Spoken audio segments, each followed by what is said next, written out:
O meu nombre é Masu, teño 52 anos e son limpiadora no Instituto Xoán Montes. O de falar galego, faleino desde pequeniña, o que pasa que despois, cando empezamos no colegio, todo o mundo falaba castelán, non? Entonces, aí perdeuse moito. Que pasa? Que eu volvía para casa e volvía a escoitar falar galego. Entonces nunca me separei moito do galego. E despois, sí que é verdad que cas amigas no instituto sempre se falaba en castelán. E despois, como a miña parexa falaba en galego, volvín a retomalo e falalo diariamente. Empecé a ir aos paseos de Guido máis ou menos fai un ano e algo, xusto despois das restriccións estas da pandemia.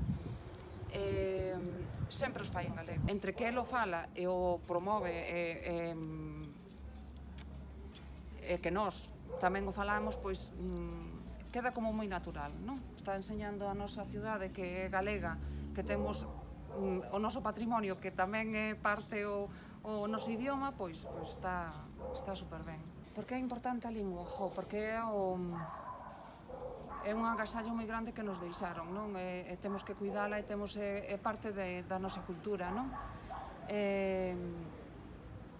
Por que decidín falar en galego ca miña parexa, falarlle aos meus fillos en galego? Pois porque me sinto moi a gusto falando en galego e creo que debemos protexela e promovela, sabes?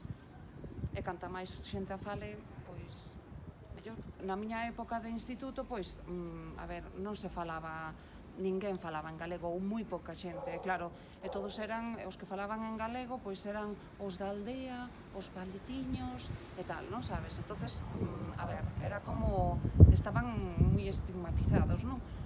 Eu creo que agora non, o que pasa que agora non hai moitos pequenos de 17 ou 18 anos que falen en galego. Eu vexo polo meu fillo que está en segundo de BAC que moi poucos compañeros falan en galego, non? E é unha pena, a verdad, unha pena. Supoño que cando señan un pouco máis maiores e se den conta do valor que ten, que o falarán, pero eu creo que nestas edades que non o falan. Se estades vendo este vídeo, animo-vos a falar en galego, aínda que non seña moi normativo, non?